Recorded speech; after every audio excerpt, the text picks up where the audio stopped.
The Oklahoma City Thunder win their first ever NBA championship in a disappointing Game 7, by my standards, with Tyrese Haliburton getting hurt.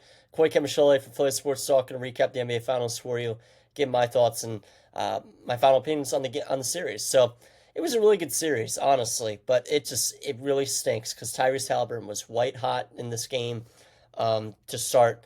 A couple quick threes, a couple quick shot makes, and he was playing through a calf strain and he goes down with an Achilles tear early in that first quarter, and that really stinks. That's the biggest game of your life right there, and it's really a double whammy too because that also means he's going to be out all next year too, unless they try to rush him back. He's going to be out all of next year without a doubt. So, yeah, he misses, Game 7 of the NBA Finals in a winner takes all game to win a reign to to make your dreams come true. And then he's also going to miss all next year. That's probably the worst way to get injured. I don't think there's anything really worse. So it's very similar to Kevin Durant's injury in 2019 against the Raptors when he was playing through a calf injury and he tore his Achilles.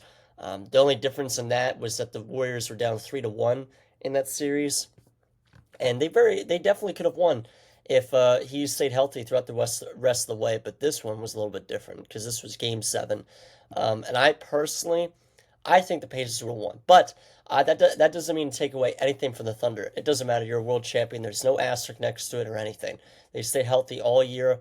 There is no asterisk next to their to this reign at all. I don't believe in that stuff. So congratulations to the Thunder. They were the best team all year. My prediction was originally Thunder in 6 games, but the Pacers were really a great team. This was 50-50. Tyrese Haliburton doesn't get hurt. So it's a shame to see it end like that because you don't get that many NBA Finals Game 7s, really. Last time was the Cleveland Cavaliers, Golden State Warriors in 2016 when the Cavs completed the 3-1 comeback. So I was more looking forward to this game than anything, but they just couldn't. It really is unfortunate for Tyrese Haliburton, seriously. So the Pacers actually led the series 2-1, and I believe they were leading in Game 4, and they kind of just blew it. That was a big one. I believe it was Game 4. They needed to win one of those to go up 3-1. Yeah, because Jalen Williams went off in Game 5. That was the Jalen Williams game of 40 points. So if they took the 3-1 lead, they would have 1,000% won this series. There was just that one game. But the Thunder, they also blew Game 1. That Game 1 was an instant classic. Halliburton had his magic done once again. I was like, wow, this is unbelievable. It just keeps happening. So, again, it was a really good series. There's a lot of fun storylines and stuff. Shai Gilgeous-Alexander, really impressed by him. Even though I thought Jalen Williams also could have been the Finals MVP if I'm being serious, but I think it was fine for Shai to get it. He won regular season MVP, Western Conference Finals MVP, the NBA Finals MVP. So that's a hell of a run right there. That is a dream season to say the least. So some cool stuff for Shai Gilgeous-Alexander though, but man, the supporting cast around him is unbelievable. Chet Holmgren is one of the best rim defenders in the league. Jalen Williams is one of the best second options in the league, and it's not a question, honestly. And I know he's recognized as a very good player, but I still think he's almost underrated. I really do. He is elite on both sides of the ball, and I'm thinking other second options, like even Jaylen Brown. I think I would take him over Jaylen Brown, and that's not even a diss over Jaylen Brown. I think Jaylen Brown is an amazing player. I just think Jalen Williams is that good, seriously. So got to give my kudos to them over there.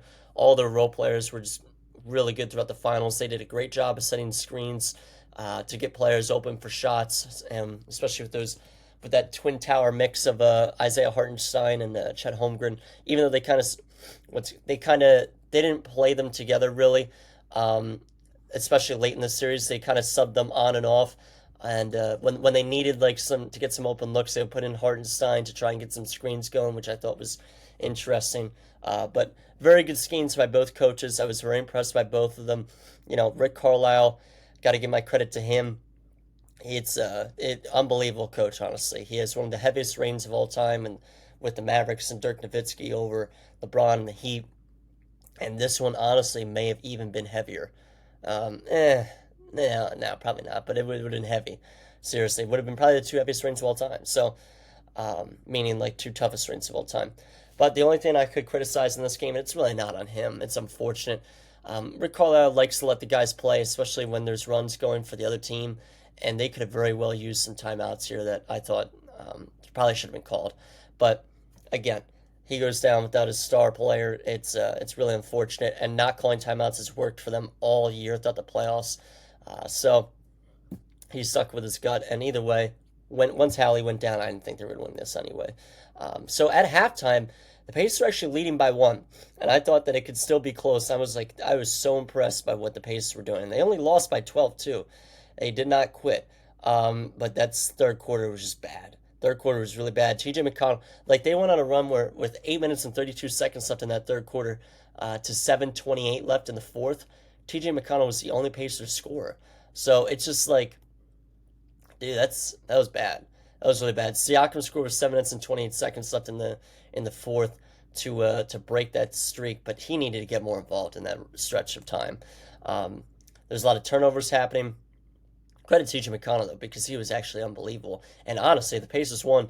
There was a case for him being the NBA Finals MVP, which is unbelievable to think about because he really was that good. But just all the turnovers in that third quarter, it also shows with Tyrese Haliburton how much they missed him because Tyrese Haliburton is elite at not turning the ball over in most scenarios. So just very unfortunate. With 2 minutes left in the third quarter, I think that in that third quarter, the Pacers had 8 turnovers to the Thunder's 0. So just ball control was just not very good at all. There's way too many out of control shots from the Pacers, and there's just no good open looks for them either. So credit the Thunder defense as well. They were just swarming them. But seriously, it was unbelievable. And at one point in time, the Pacers had a lineup out there of TJ McConnell, Aaron Nesmith, Andrew Nembhard, Obi Toppin, and Tony Bradley. And it's wow, this is an NBA Finals team. This isn't dissing them because they've been great all year, but it's you just would not think that lineup was in the fourth quarter of an NBA Finals game, which is just crazy to think about. But yeah, the Thunder, they went on a 19-2 run, and that was really the death of the Pacers. That run is what won them a championship, seriously. And my only really other notes of this game and the finals in general, Benedict Mathurin, I was really impressed with him because he was really struggling shooting at times, especially from the free throw line in this series.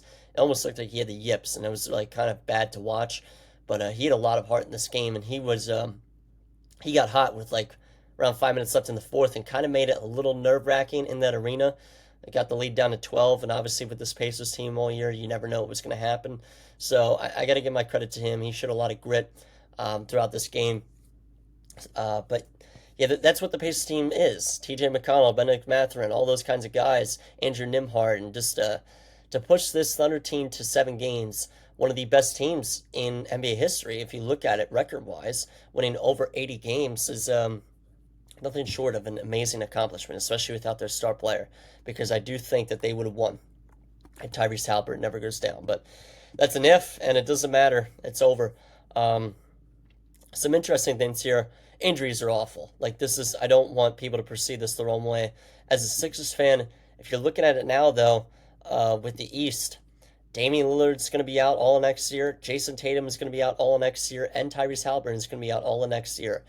You got to capitalize on that. Again, absolutely do not wish on anybody. I love those 3 guys. Even Tatum, even though he's one of our rivals, I like to watch him play.